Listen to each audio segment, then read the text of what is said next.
বরাবরের জন্যই আমার সিমলাটা অপছন্দ, কিন্তু কি আর করার।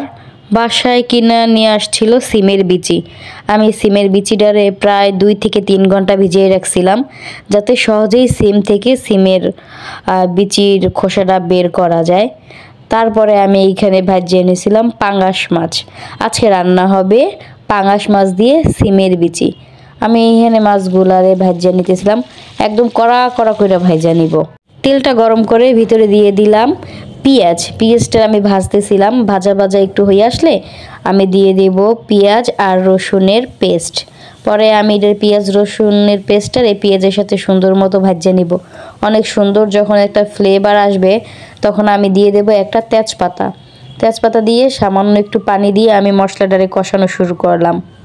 5 মিনিটের মতন কষানোর পরে আমি ভিতরে দিয়ে দিলাম ছুইলা রাখা ওই সিমের বিচিগুলা। পরে আমি সিমলার বিচি দিয়ে মশলাটার ভালো মতো কষাই নিতেছিলাম।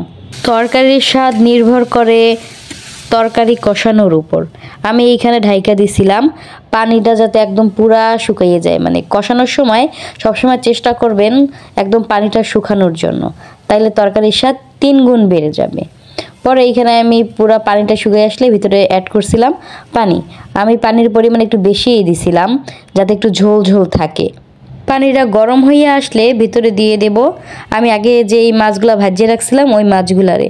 পরে মাছ দেওয়ার পরে আমি কত সময় ঢাইকা দিয়ে জাল দিলাম। এই তো ফাইনালি হয়ে গেল আমার সিমলার বিচি দিয়ে পাঙ্গাস মাছ। বিশ্বাস করেন এই খাবারটা এত পরিমাণে মজার।